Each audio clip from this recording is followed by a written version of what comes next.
Hello everyone, this is Placo. Now that you're familiar with the PGA Weekly Cheat Sheet, let's talk about how you can customize it to generate your own custom rankings every week.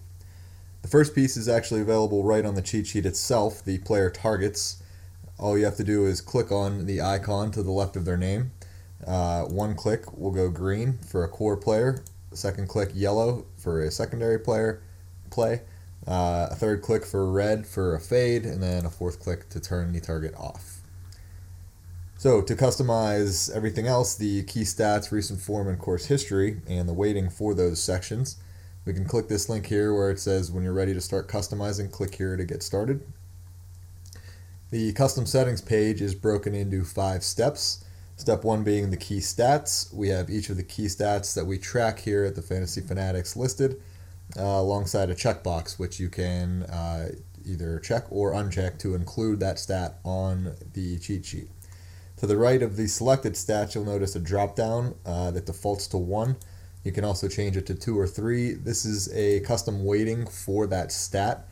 Generally, we leave everything at 1, but if you have a very strong feeling about a specific stat, you can choose to weight it 2 or 3 times the value of the other selected stats.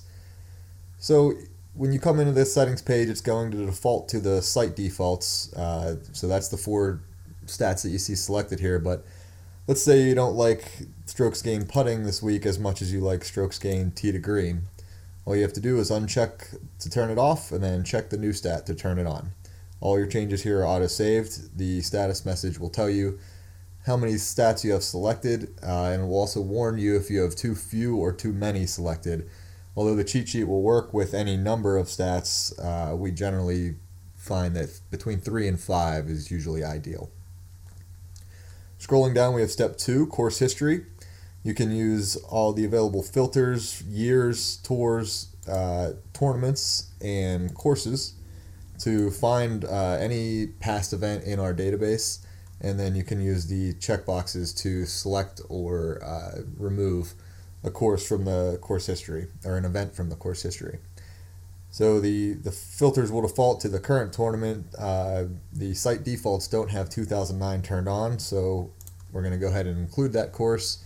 It'll tell you how many events have been selected, and there's also links available if you get too deep into the filters and you've selected too many courses and you just want to start over. You can either reset to the site defaults or you can just clear everything that's selected and start over for yourself. Step 3 is the recent form. Very simple. We just set the number of weeks that are displayed in the recent form section, anywhere from 1 to 16.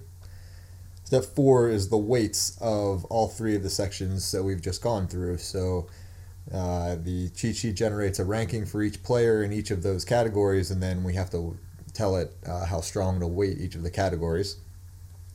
These numbers should be whole numbers that sum to 100. You can use 33 across the board if you want everything to equal. And this section does require you to save. So let's say I want to weight course history lower, I hit save, but it's going to tell me that my numbers don't equal 100, so that's not going to work right. So I bump it back up 10 more percent, save it again, and we have 100, and now we're good to go. Step 5, the last piece, is tying it all together. So we have to generate your new custom rankings based on all the information that you just set above. All we have to do is click the Calculate Custom Rankings button, wait a moment, and the new rankings will be generated. We have the link down here. We can go back to the cheat sheet now to view our results. We can see that the new stat tee to green is displaying, and if we scroll over, 2009 is now showing up in the course history. So that tells us that these ranks have been recalculated. We can click on overall, and now we have our own custom player rankings generated for the week. One other piece I want to go over, if you're on the custom settings page, you may wonder how you choose which key stats may apply for the week. And we actually do that on the course trends tool. The course trends tool relies on the course history, so if you are going to adjust the course history section, you may want to do that first. Then we go up to the PGA menu and we click the course trends link.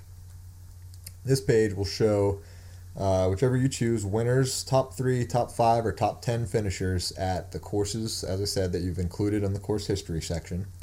And then alongside all of their key stats and their year-end rank for the year of the tournament selected for each of those stats. So tons of data here. Everything's summarized at the bottom. We're looking for average rank and then the distributions of the ranks. I show players in the top 25, top 50, and then the bottom 50. So you're basically looking for, like I said, a low average. So just looking at the first column here, average or all-around ranking, sorry, the average rank is 25.3, which is pretty low. And the distribution is very good, where we have 13 guys in the top 25, 4 in the top 50, and nobody in the bottom 50. So that looks like a pretty strong stat. Scrolling over, par 4 looks even stronger, as we have a lower average of 17. We have 17 guys in the top 25 and 2 more in the top 50, and also none in the bottom 50. So those look pretty good to me. If I want to look a little farther, I can go top 5 or even top 10 and come back and look at the ranks again, and all around still has a low average, still has a good distribution. Par 4 also still looks very strong, so I think those stats are looking pretty favorable for the week. Birdie percentage also looks pretty good. I like to use birdie percentage because of DraftKings scoring being so heavy on birdies. So those stats are looking pretty strong. I may look a little farther, look at just winners, look at top 10, but I'll do my research, figure out what I like best. Then I can come back to the settings page, adjust my key stats based on what I've learned, calm down again, calculate custom rankings, and go back to the cheat sheet. View the changes that all my, the effects of all my changes. Sort by overall, and now I have my player list for the week, and now I'm ready to make lineups.